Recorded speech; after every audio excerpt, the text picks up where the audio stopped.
Assalamu alaikum. Bismillah ar-Rahman ar-Rahim. The first of the four sessions is on describing a few verses of the Quran. Today I have chosen verses 32 and 33 for this purpose.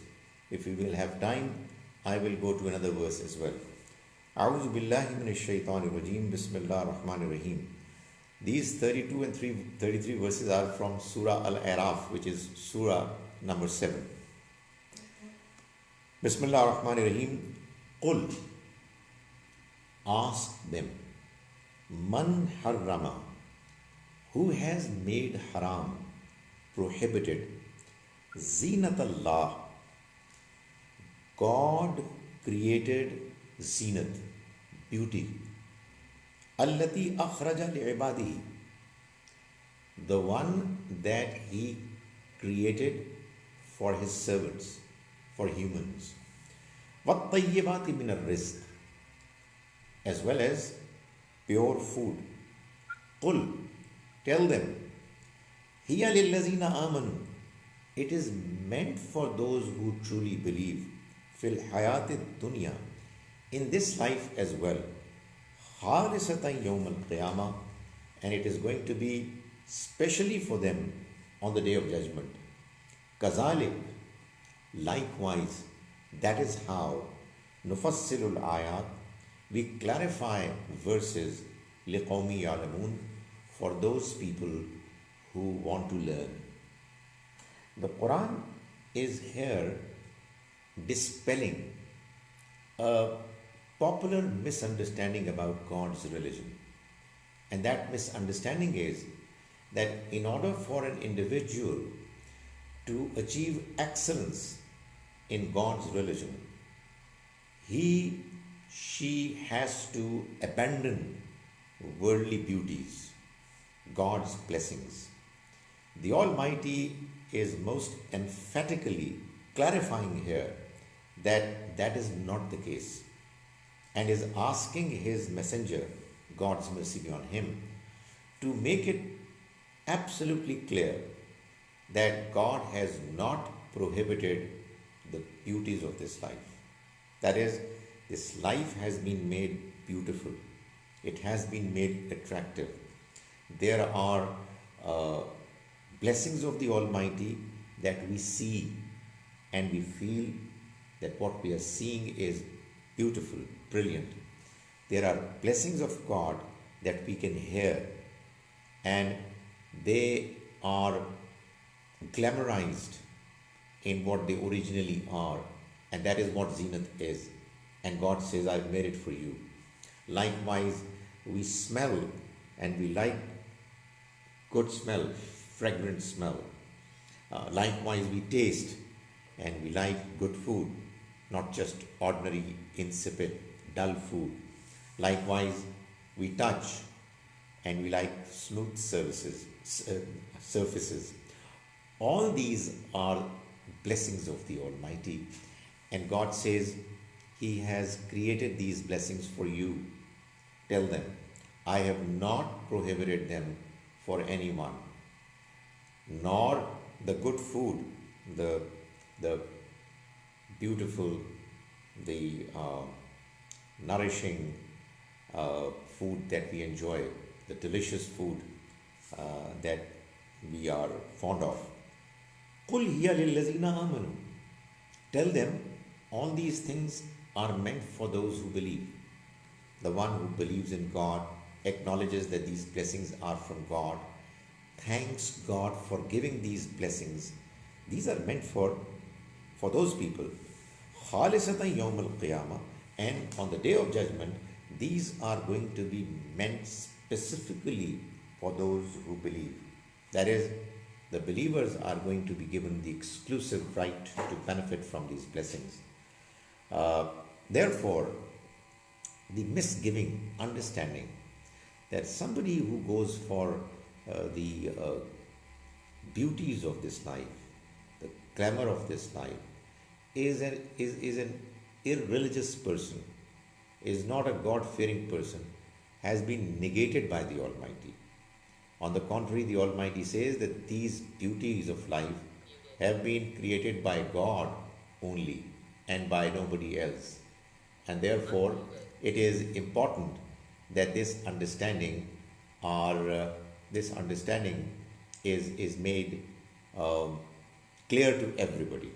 So, you know, when people say that you can't do this, you can't look good, you can't hear something which is good, good sounds, you know, and they are prohibited, God is negating all these views and is clarifying that these have got nothing to do with God's message. Qul, the next verse says, tell them, Innama harrama Rabbi, my Lord has prohibited only al fawahisha, what is obscene, ma zahara minha wa ma batan, whether it is manifest, clear, or it is hidden. That is, beautiful things, whether when you watch them, like good appearance of humans, whether you hear them, like good sounds, and others, they are not prohibited. What is prohibited is, number one, obscenity, al-fawahish. What you see, what you hear, etc., causes you to be attracted towards the other gender in evil ways, with evil thoughts. That is what has been prohibited. You see, the ultimate sin of zina is what has been prohibited, and what leads to zina has been prohibited. But not beauty, not beautiful views, nor beautiful sounds, etc. So tell them that my Lord has prohibited only what is obscene, whether it is done in hiding or whether it is done openly. Wal ithm, and he has also prohibited to deprive others of their rights. You have a right, you have a commitment, somebody else's right is with you, but you don't allow the person to get it. Wal baghi, and transgression. You aggressively snatch away the right of somebody else. That is what is prohibited. بغير الحق, without any justification. وأن تشركوا بالله, and that you ascribe partners with God, malam yunazzil bihi sultana, for which he has not revealed any argument, any evidence. One taqulu, and he has also prohibited that you say alallahi, about God, mala ta'lamun, what you don't know. That is, you talk about God's religion, you make claims about God's message, which is not there. That is what is prohibited, not the beauties of this life.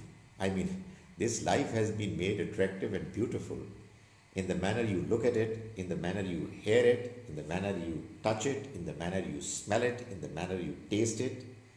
All these beauties are meant for you. They are meant for you to avail them and to thank God. If you are not going to enjoy your life, if you're not going to have a good life, if you're not going to benefit from the beauties of life, how are you going to thank your God? So, this misunderstanding, which is widespread amongst religious people, that if you are to become a truly religious person, you have to give up the beauties of life, has been dispelled, has been rejected in these two verses. And the Almighty is clarifying that there are only 5 items, there are only 5 things, 5 ways that have been made prohibited. Obscenity, depriving others of their right by not giving them, snatching away the rights of others from them forcibly, ascribing partners with God, and talking about God's message in a way that you are saying something which is not there. So, in other words, one of the things that is prohibited by God is that you say that such and such thing has been prohibited, even though God is saying that it is not prohibited. So, that's what these verses are clarifying.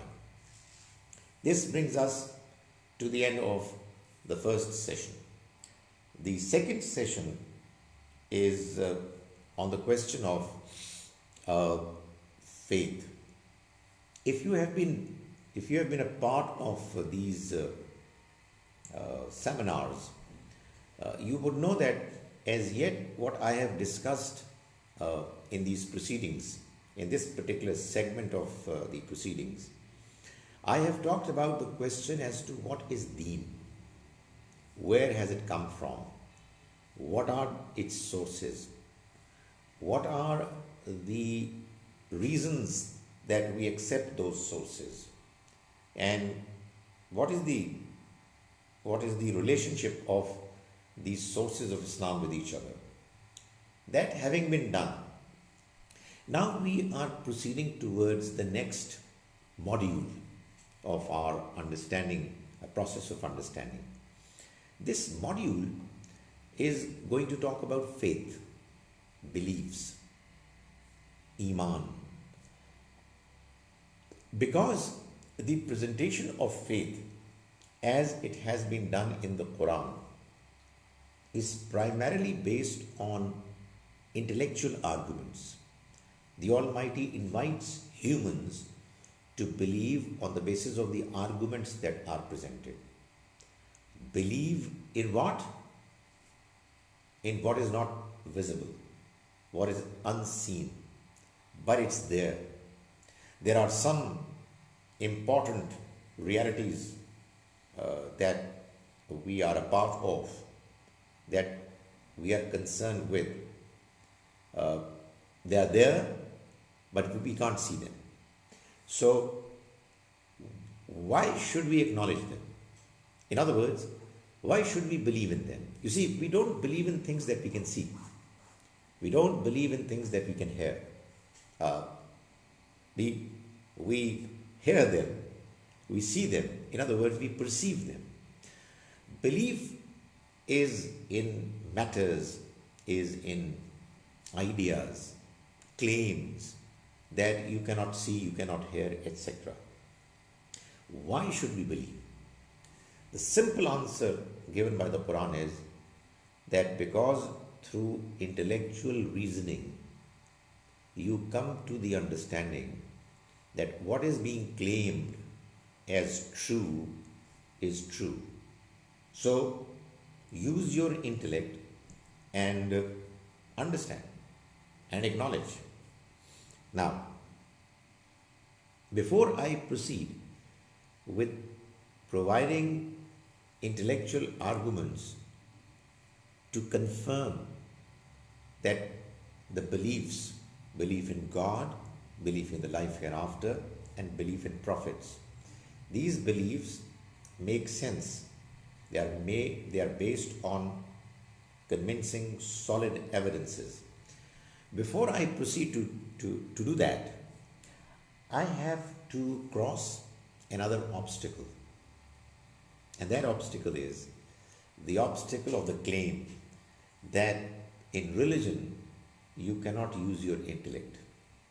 So obviously, if I was to give you intellectual arguments to understand why we should believe in God, why should we believe in the hereafter, why should we believe in prophets, and there are people who insist, who are adamant that intellect, our thinking process, our ability to analyze, is not allowed to be utilized in matters of religion, then obviously we have a problem at hand.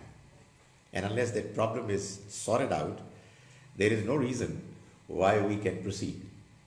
So, what I am going to do today before you is to briefly mention some of the religious arguments presented by religious people who believe that in Islam we are discouraged to use our intellect. What are those arguments? Briefly. Well, there are many, but I'm going to just mention five of them. One, they say that God has required the believer to believe bil ghaib.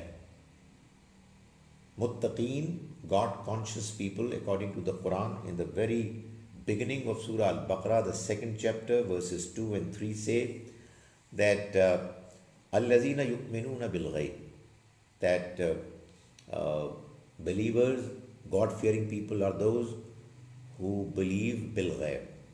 And quite often, people translate and understand by the expression bil ghaib as blind, blind faith, a faith based on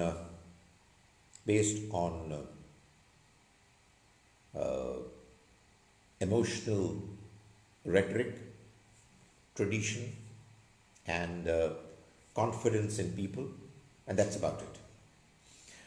The second reason why some people claim that in religion we cannot use intellectual arguments is that they say that in the Quran, in Surah Al-Ma'idah, chapter 5, verse 101, the Almighty Himself is saying, believers, do not ask about matters which, if they are disclosed to you, they are going to cause harm to you. That is another evidence made by people who think that intellectual reasoning is not allowed. A third argument presented by these people is where they claim that the Quran mentions time and again that the good behavior of a believer is, the good believer's attitude is that whenever he is presented with an information from God or His Messenger, they say, Sami'na wa ata'na. We listen and we obey. So, what they say is that the Almighty wants obedience. He doesn't want intellectual reasoning. Had God encouraged reasoning and use of intellect in His religion, then the Quran should have said that the good believers are those who say, we listen, we understand, and then we obey. Instead, the Almighty says, good believers are those who say, Sami'na wa ata'na. This is something which you find towards the very last part of Surah Al-Baqarah, verse 284 to 85. And there are many other verses apart from that, which very clearly, repeatedly say that the right attitude of a believer is that he says, Sami'na wa ata'na, we listen and we obey. A fourth argument that they present is the argument which claims that the Prophet, may God's mercy be on him, discouraged his companions to speak on the question of predestination, taqdeer.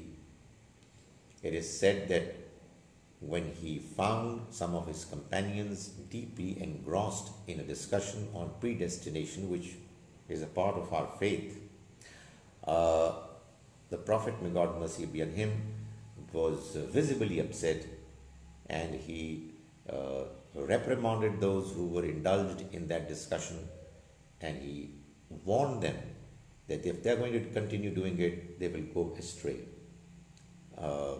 And there were people before you who likewise were involved in these discussions on predestination, etc., and they went astray. So, what some people claim is that predestination is a part of faith, and a discussion on faith was strongly discouraged by the Prophet, may God's mercy be on him, so much so that he said that if you're going to go deep into this discussion, you will go astray. So the idea is very clear that you are not supposed to discuss faith, because if you will discuss faith, you will go astray. A fifth reasoning presented by this group of people is that they say that Ali radiallahu anhu, one of the wisest men in the Ummah, he was a great scholar, a great companion of the Prophet, may God's mercy be on him, who got the privilege of being trained by the Prophet right from when he was a young boy till the very end of his life. So he learned directly from the Prophet. He is reported to have remarked that while describing the fact that we are allowed to sometimes rub our socks, do masa instead of washing our feet.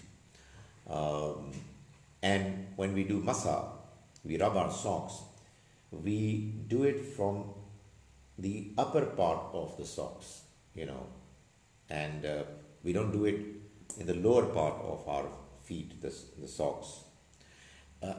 He is reported to have said that had religion been based on intellect, we would have rubbed our socks from the lower part of them. The fact that we do it from the upper part, on the upper part, is a proof of the fact that religion is based on hukum, on what we have been informed, told, and not on aql, not on intellect. Now, obviously, these arguments, along with others too, but these are some of the more prominent arguments that are presented. And so long as these arguments are there, it will not be easily possible for us to talk on religion and faith on the basis of our intellect.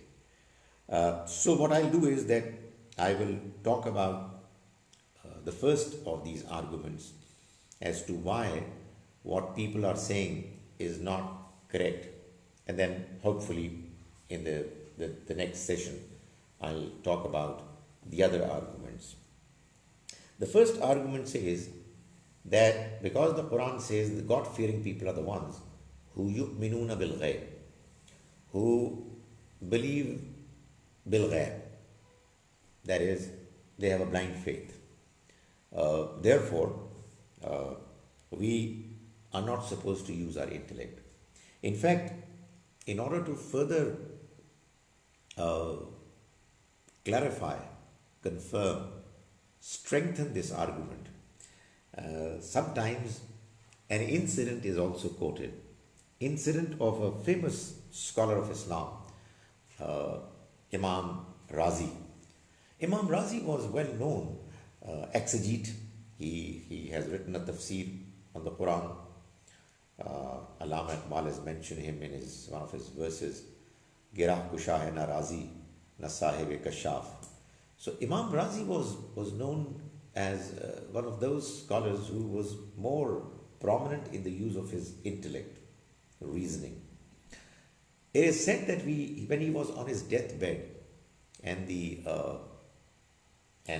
time of him leaving this world came close, Satan approached him and he asked him, Razi, do you believe in God? And it is said that he said, yes, I do.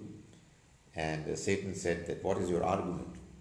And he presented an argument, and Satan rebutted, just did away with it by counter argument. Imam Razi presented another argument, and that too was destroyed. And then a third argument, which was again eliminated. And so goes the story, and God knows who heard this conversation. But It's a famous story which is quite often presented. So goes the story that towards the end of the argument, when he had presented whatever 9900 arguments, all of them getting destroyed by Satan, Imam Razi finally said that I still believe in God because my mother believed in God. And thus he died by saying his kalma and died as a believer. So, the idea is that belief in God, belief in the belief system is actually a tradition that we acquire, and it has got nothing to do with intellect. The fact of the matter is that when the Quran says that God-fearing people are the ones who yu'minuna bil ghayb, it simply means who believe in the unseen, who actually are a part of the unseen world, ghayb, and they have been asked to accept and acknowledge what they cannot see. Why? Because what they cannot see is intellectually convincing. That is what the Quran says, that good believers are the ones who do not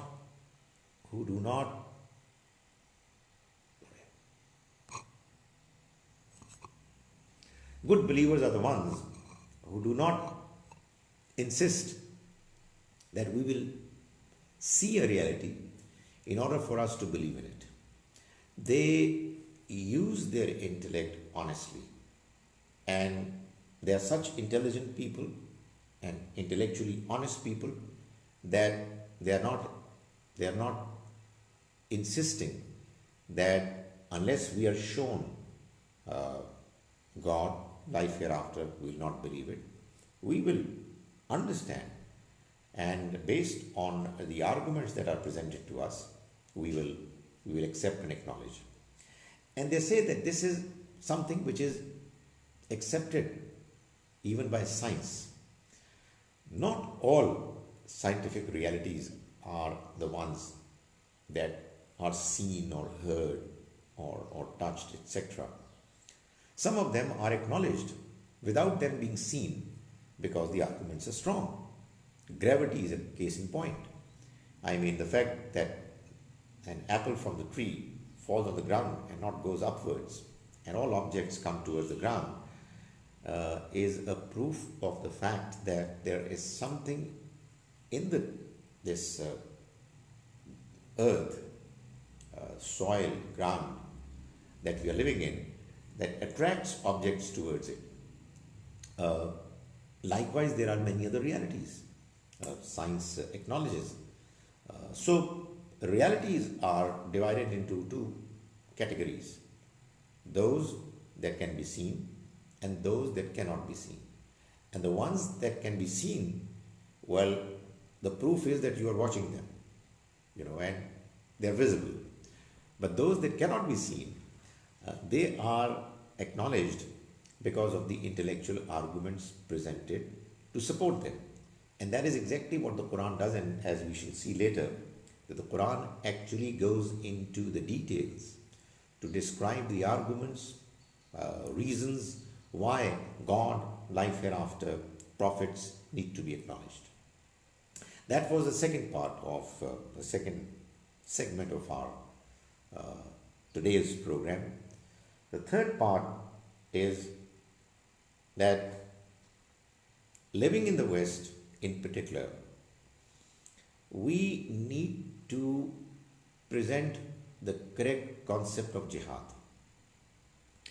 Well, the basic idea is that living in the West, you are representatives of God's religion.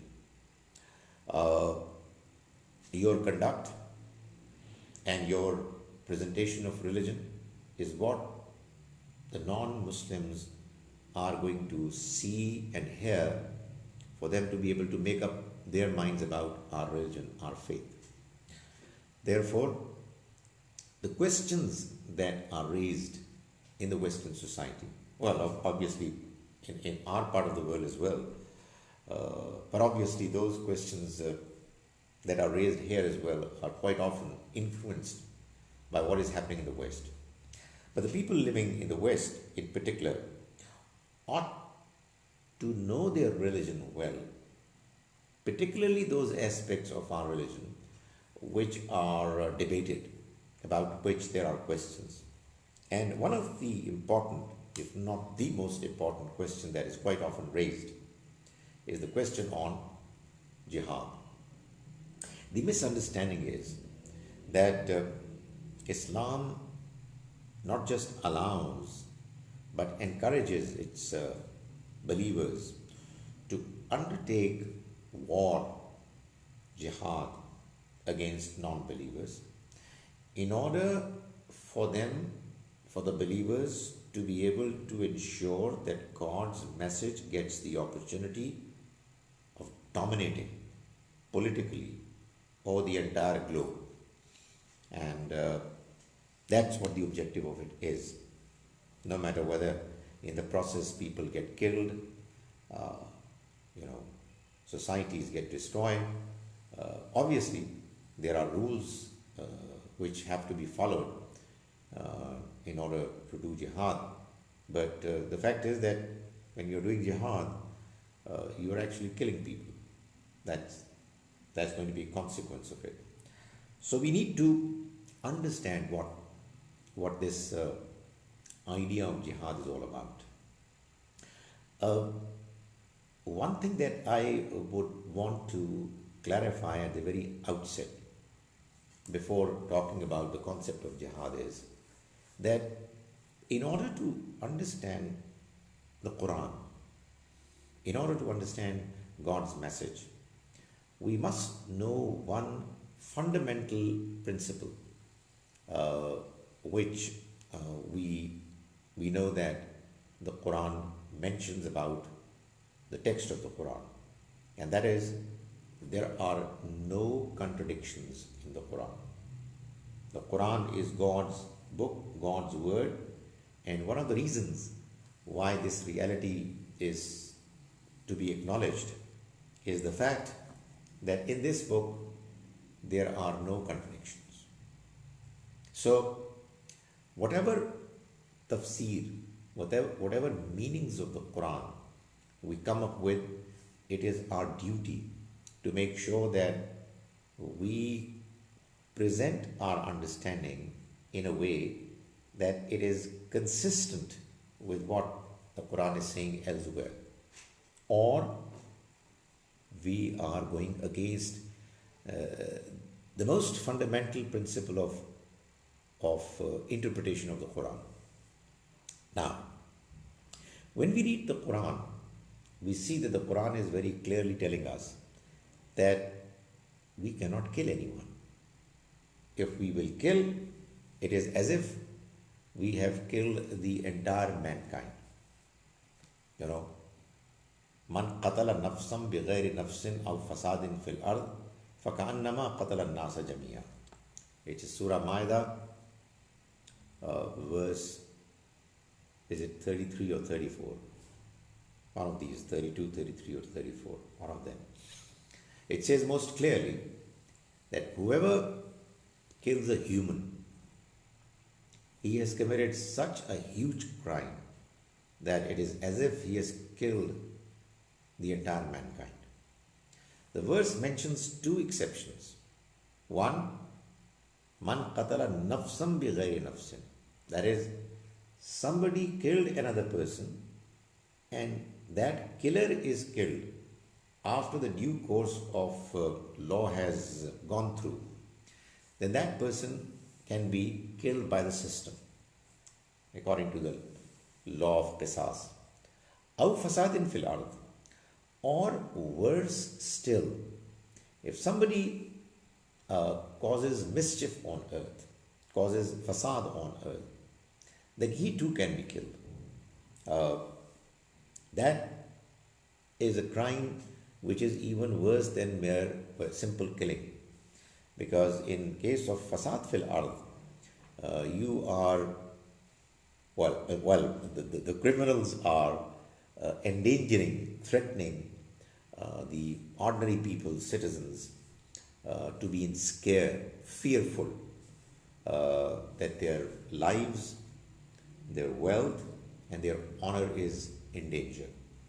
So, apart from the whoever commits this crime is also, according to the Quran, the same verses 32 to 34 of Surah Al-Ma'idah tell us that those who go for fasad fil ard, uh, they are to be killed mercilessly.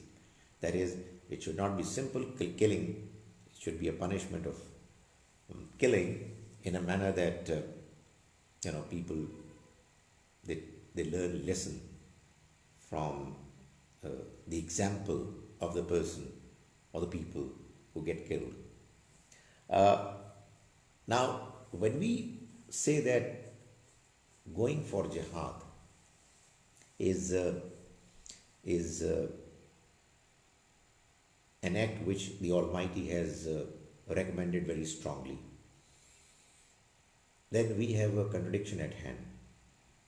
What we are saying is that God has asked us to engage in a war against non believers so as to expand the frontiers of our nation, of our uh, Islamic state, so that more and more territory comes under our control, and we are able to establish Islamic law. This is obviously uh, neither taking life for a life nor taking life for causing mischief on earth. Somebody might say that if somebody is a non-Muslim, and simply by being a non-Muslim, he is actually causing mischief on earth. Honest to God, it's a very, very weak argument. I mean, somebody can say that a Muslim is doing something wrong. To him, he's telling a lie, and this too is a mischief on earth. That would really mean that people have a free hand to take a decision that a certain act is mischief on earth and go on and kill. That's obviously not acceptable. Mischief on earth, I've already mentioned, is a crime which causes people, common people, to be fearful of the fact that there is a person or a group of people who are going to harm them, their lives, their wealth, and their honor.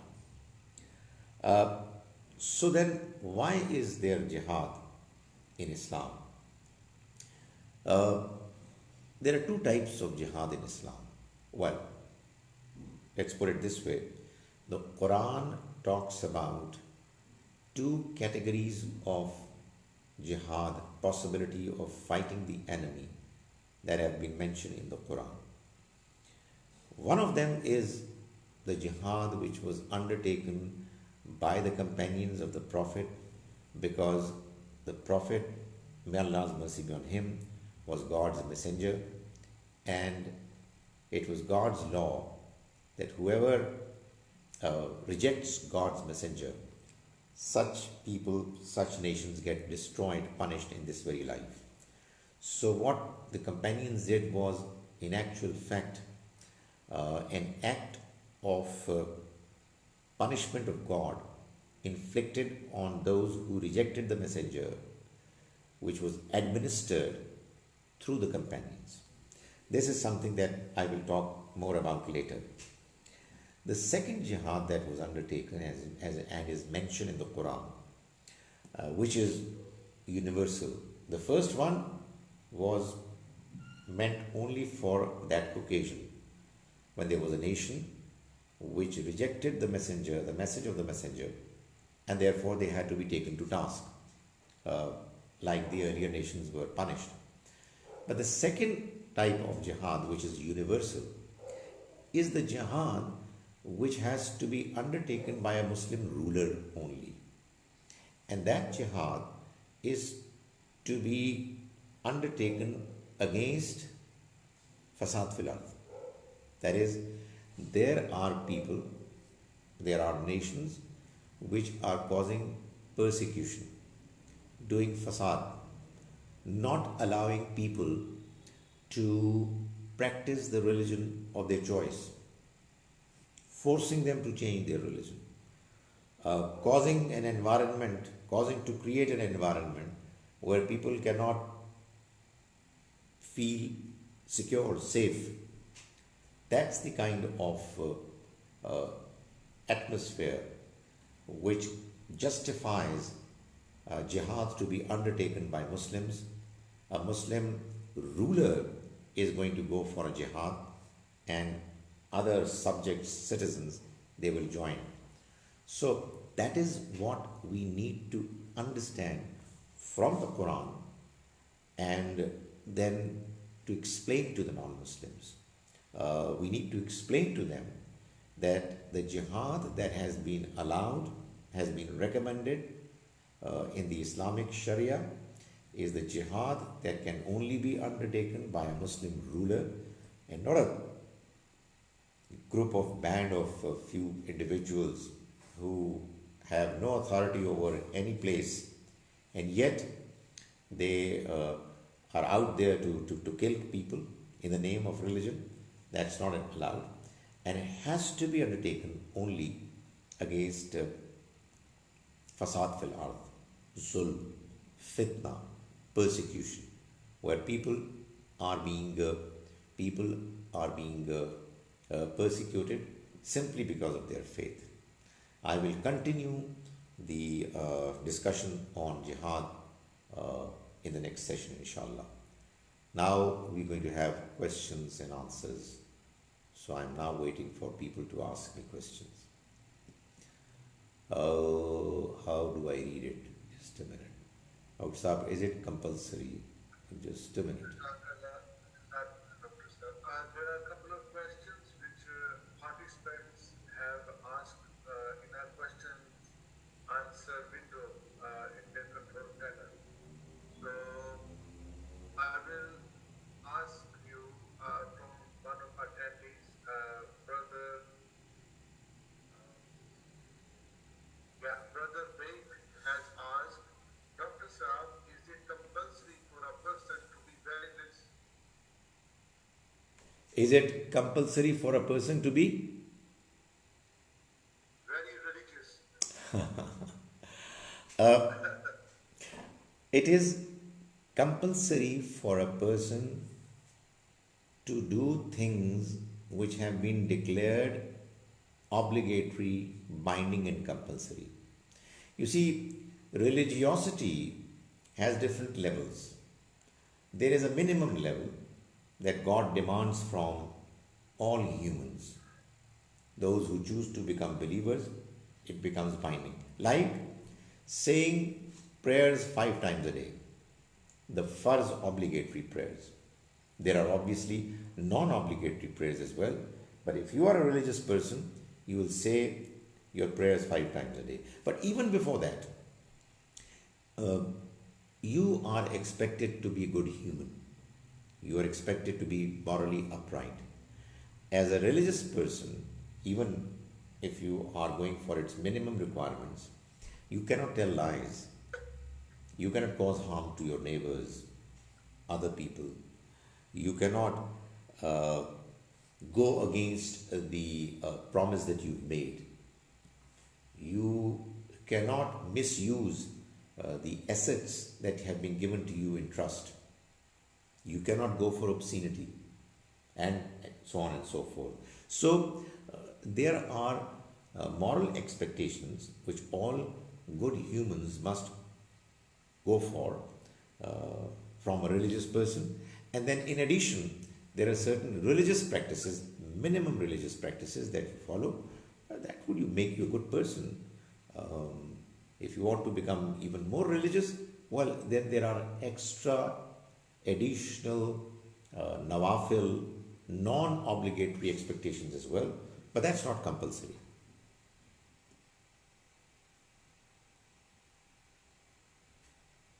Next question.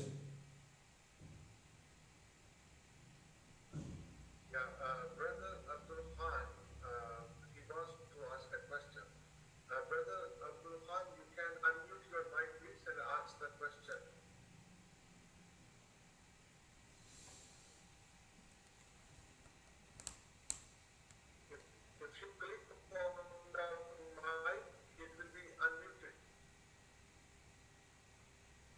Is this his question? Philosophers have shown after over. That is another question. But Brother Abdul Khan want to ask. Brother Abdul Khan, you can also write a question in our question answer window as well. Until we go to the other question, which Brother Raza has asked. I think he got offline for some reason. His question is on the screen. Uh, Right. There's some part of the screen that I will not be able to read. Let me see if I can do it. Oh yes, now. Brother Raza has asked this question. Philosophers have shown after over 2000 years of thinking that they cannot conclusively prove God. Sufis therefore say that God cannot be found in reasoning and books. He must be experienced through heart. Your opinion? In my opinion, the understanding of God, call it proof of God, is initially available through reasoning. But intellectual reasoning about the realities that cannot be seen can only take you to closer to those realities. You feel good about the arguments, and they are a good enough reason for you to then move forward, to start practicing the understanding that you have got through your intellectual reasoning, through other evidences. It is only when you start taking belief in God seriously, in other words, when you start practicing your understanding, that you become stronger and stronger in your belief. But the starting point is intellectual reasoning. There has to be a justification. And we'll talk about more about it when we talk about belief in God. The Quran tells us that the manner the Almighty has designed the trial of this life, it is not necessary that everybody would believe. People sometimes choose not to believe. Why? There are various reasons. But if somebody has decided that he or she does not want to believe, then he is at liberty. But those who want to believe, Quran tells us that there are enough arguments for us to look at, to consider, for us to come closer to the understanding that it is very likely that there is a God and that He is the one who has created us, and we need to be thankful to Him. And this predominant possibility then gives way, inclines us to start taking the concept seriously and start practicing it. When we start practicing it, we start praying to Him, we start getting indications through our experience that what we have seen, what we have understood intellectually is also what is visible in our experiences. So I don't completely disagree with what you describe as Sufis are reasoning that you need to go through experiences. That's true.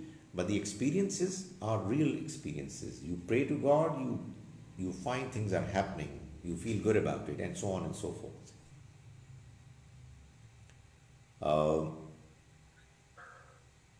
So I should go for his third question as well. Okay. Scientists have similarly failed to detect indications of God as normally is talked about.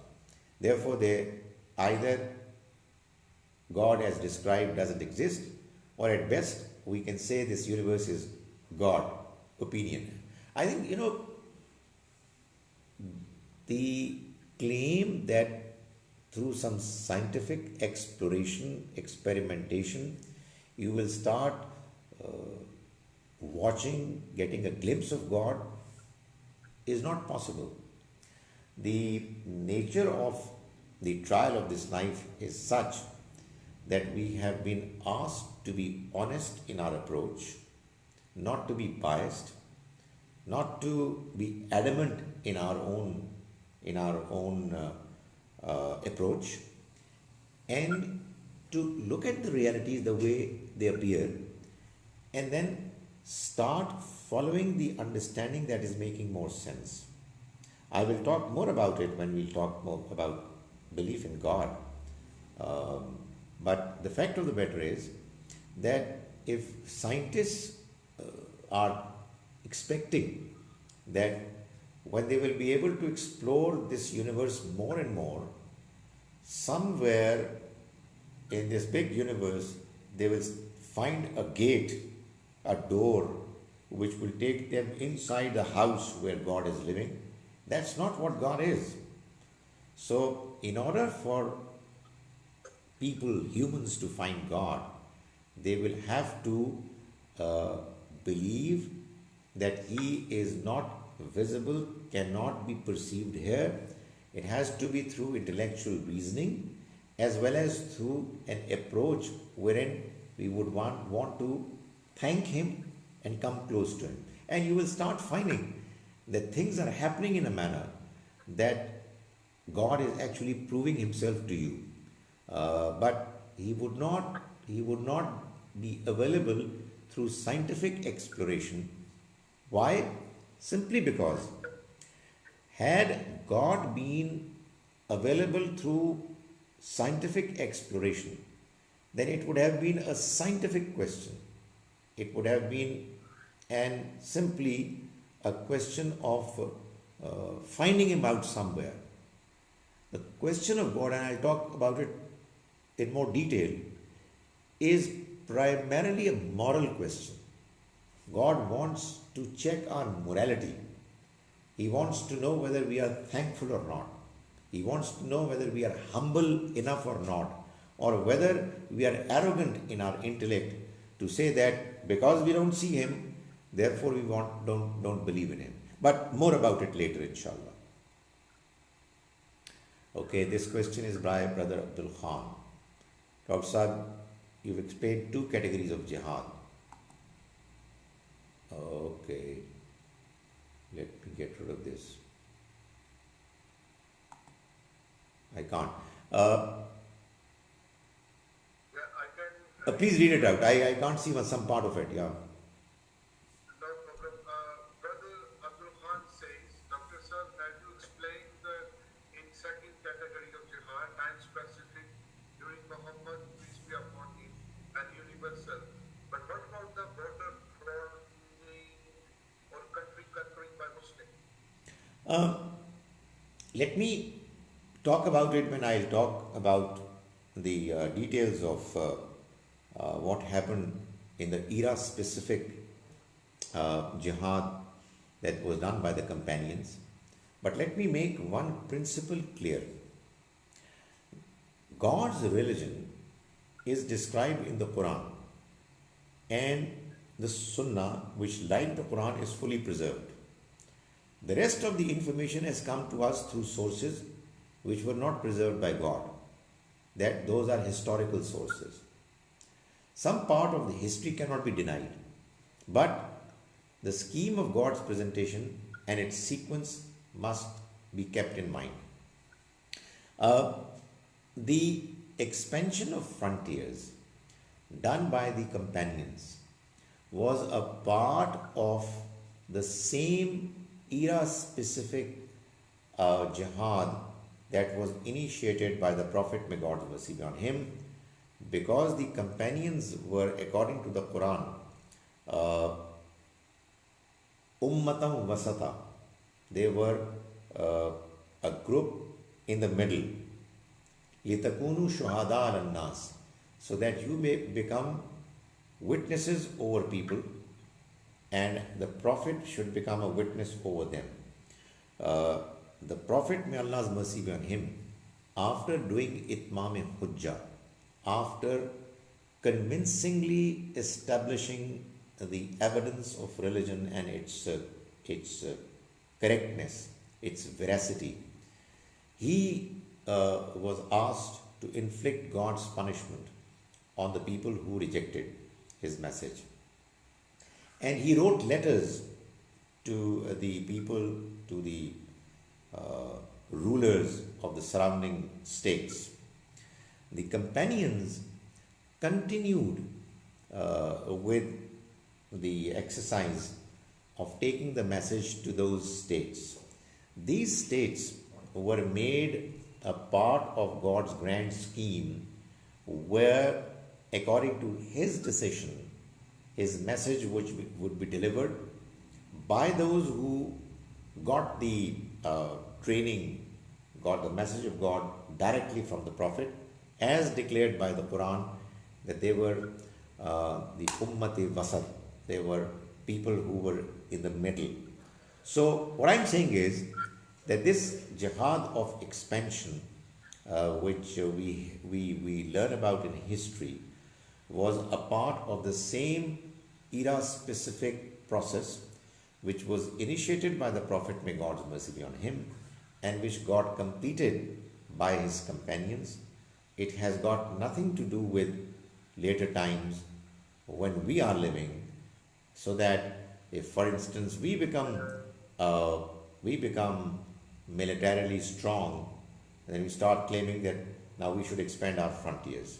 Now that was a part of God's scheme, wherein He, apart from the Arabian Peninsula, had a bigger territory that He had earmarked, specified for Muslims to go to and establish a system where God's message could be delivered and people could be influenced by it. That has been completed, and now it's time for us, people like you, as I said in my first part of the presentation, to deliver the message to the people that you are living with, alongside. Have we done with the questions here? Yes, I have my question from my side. Please do. Related to your last question, Right. what about the modern Muslim empires which world has witnessed, like Mughal Empire, Safavi Empire, Ottoman Empire? Obviously, they were not from the companions of our Prophet or early Sahabas or Taba'i's period. How Islam, or we should rate them, because obviously they used to fight for many centuries on a particular area in whole entire world actually, or most part of the world. And people or non-Muslim or Orientalists, they rated them as Islamic empires, Islamic, and many people refer them, they did jihad for the name of jihad something. How will we defend it? We will not defend it. We won't defend the actions taken by any Muslim other than the companions of the Prophet, who, as a community, were chosen by God as people who were trained by the Messenger directly, and the Quran has mentioned it. Other than that, what Muslims have done is none of the obligations of Islam. Islam is what is mentioned in the Quran and what is there in the Sunnah. And the rest, the history, has all to be seen in the light of these two sources. So we must be very clear that what Muslims have done is the responsibility of those Muslims. I don't know how could it be justified that people come from one part of the world, the Mongols, the Mughals, and they invade vast territories, killing people. How those killings would be justified, I don't understand, because the Quran is absolutely clear that you cannot kill unless obviously God Himself sanctions, which is what happened when the divine revelation was revealed directly and it was communicated to the companions, or there is a case of fasad fil ard. Other than that, there is no justification. So we will not offer any explanation other than the fact that it didn't make sense. God's message should have been communicated the way it was done in other parts of the world. In Malaysia, Indonesia, it were the Muslim merchants who impressed the locals and they got converted. That's how it should be done even now. So, military expeditions, use of force, endangering human lives for the purpose of expanding the frontiers of Islamic State is not acceptable anymore. Yeah, I understand.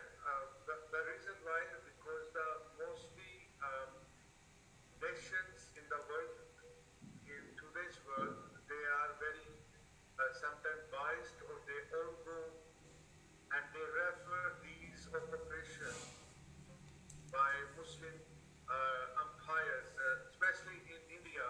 Um, Many of Hindus' versions or ideology is against Muslim, and they want to kill and kick the Muslim out of India because they think that it was not their religion. You, you guys invaded us, and for centuries, and now you should go back because we are in power. And these are the political agendas of many political parties as well, particularly in India. How, but we are Muslim. How we can respond on this? You see, that's a very good point. Uh, you know, the Quran tells us that the Jews who were living at the time of the Prophet, may God's mercy be on him, who were not the ones who behaved improperly in an unacceptable manner in the earlier times. The Jews whom the Quran was addressing directly were their progeny. They were their children of their children, etc.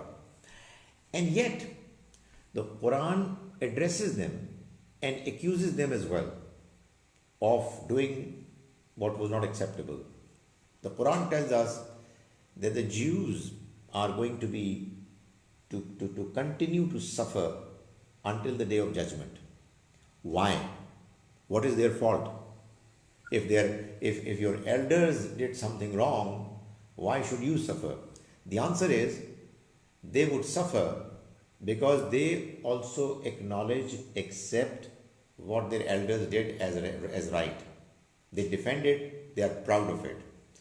What I'm trying to say is that we are not proud of what our ancestors did that was wrong. So I think if we were in India, we should have informed Hindus that look here, this act was not done by us. It was done by some Muslims. What they did was against Islam. We are not proud of it. Why are you making us suffer because of what others had done? Had we been there, we would not have sided with them. So, but now it's a reality. You cannot undo history. History is gone. Let's make a beginning. We are Muslims, we are a reality. You are Hindus, you are also a reality. Let's create an atmosphere where we live and coexist peacefully, and let's allow the possibility of discussion to take place in a peaceful academic way. I think Muslims must make sure that they do their utmost to create peace in this world, to create an environment where they can discuss and debate. They listen to the other point of view. They listen to the criticisms of others with an open mind, politely, and respond to what they are saying. That's what we must do. We don't need to defend our history, which was not our creation. We are only expected to defend the Quran, the Sunnah, what the Prophet ﷺ did, and what his companions did as a group. Full stop. The rest of what Muslims did is not our legacy. Jazakallah, thank you very much. If you have any questions from your Facebook audience? I have a very long question from Facebook. I'll try to shorten it. I think what the brother is asking is, the presentation of Gandhi Sahib about the origins of Adam, of humans, and he says that they're, the biological parents of Adam and Eve, although those parents were not insan, but we have to say that they were parents of both Adam and Eve. Uh, how do Ramdi Saab reconcile these ayat? Uh, Obviously, it was a long one and I didn't read everything, but